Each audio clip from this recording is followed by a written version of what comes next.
Selamat pagi juris muda, perkenalkan nama saya Sigit Wibowo dari ALSA LSI UGM.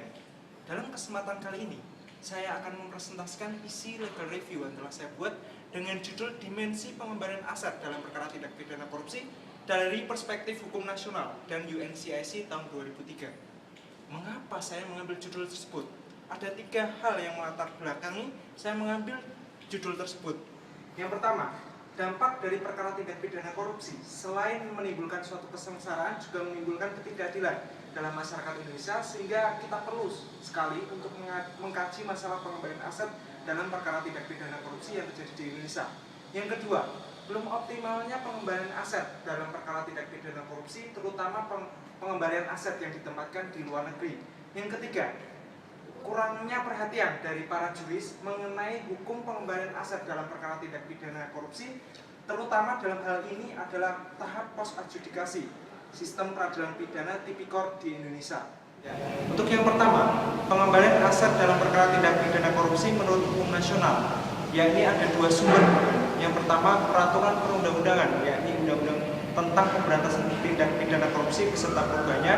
Yang kedua adalah dari jurisprudensi, yakni putusan nomor 1344K/Pit/2005 atas nama terpidana Abdullah Puteh di Mahkamah Agung.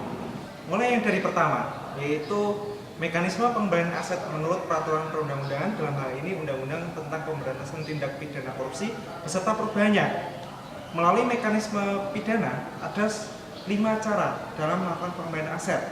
Yang pertama, perampasan harta benda bergerak dan tidak bergerak yang diperoleh dari hasil tindak pidana korupsi atau digunakan dalam hal rangka pelaksanaan pidana korupsi. Yang kedua, pembayaran uang pengganti. Yang ketiga, pidana denda. Yang keempat, penetapan terhadap barang-barang yang dirampas apabila terdakwa meninggal dunia.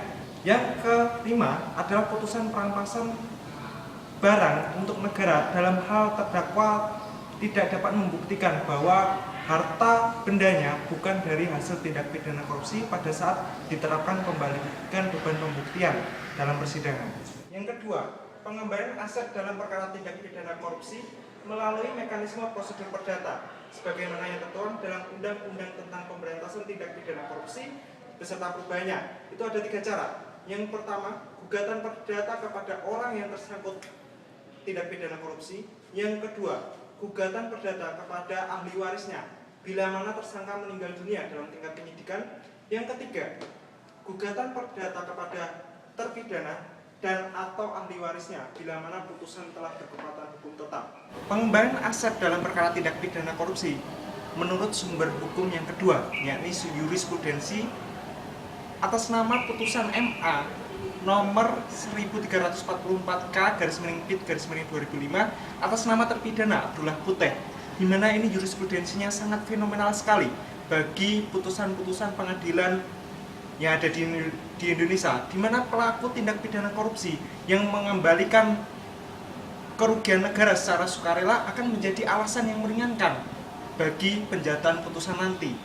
Ya, dimensi yang kedua, pengembalian aset dalam perkara tindak pidana korupsi menurut UNCIC 2003 sebagaimana yang telah diratifikasi oleh Undang-Undang nomor 7 tahun 2006. Itu ada suatu 2 mekanisme, yaitu pengembalian aset secara langsung dan kedua, pengembalian aset secara tidak langsung. Khusus pengembalian aset secara langsung berdasarkan pasal 53 UNCIC 2003 ada 3 cara. Yang pertama, kewajiban bagi setiap peserta negara konvensi untuk memberikan sarana hukum berupa gugatan perdata oleh negara lain kepada tersangkut korupsi. Yang kedua, mengizinkan kepada pengadilan setempat untuk memerintahkan kepada pelaku tindak pidana korupsi membayar ganti rugi kepada negara lain yang dirugikan akibat tindak pidana korupsi tersebut. Yang ketiga, memberikan tindakan berupa pengadilan negeri setempat untuk mengklaim terhadap harta kekayaan yang akan dilakukan penyitaan terhadap pelaku tindak pidana korupsi tersebut. Ya, mekanisme kedua yaitu pengembalian aset secara tidak langsung berdasarkan pasal 54 sampai pasal 55 UNCIC 2003 ada 3 cara juga. Yang pertama, mengizinkan kepada otoritas yang berkompeten untuk memberikan perintah penyitaan berdasarkan putusan pengadilan dari negara peserta lain.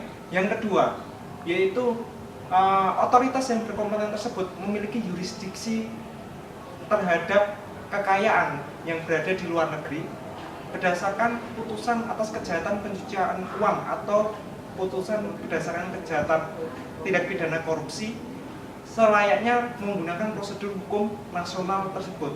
Yang ketiga, yaitu melakukan tindakan penyitaan terhadap harta kekayaan apabila pelaku tindak pidana korupsi tersebut meninggal dunia atau tidak diketahui keberadaannya. Kesimpulan terhadap isi legal review yang telah saya buat, yaitu sangat penting meratifikasi UNCSC 2003 karena UNCSC 2003 tersebut suatu terobosan hukum terkait dengan mekanisme pengembangan aset dalam perkara tindak pidana korupsi yang tidak diakomodir dalam Undang-Undang tentang Pemberantasan Tindak Pidana Korupsi beserta perubahannya. Namun, yang ditekankan di sini adalah nantinya implementasi terkait dengan mekanisme pengembalian uang negara dalam tindak pidana korupsi menurut UNCSC 2003 tersebut. Saran saya, perlunya pemahaman antar sesama aparat penegak hukum terkait dengan mekanisme pengembalian aset dalam perkara tindak pidana korupsi menurut UNCSC 2003 tersebut.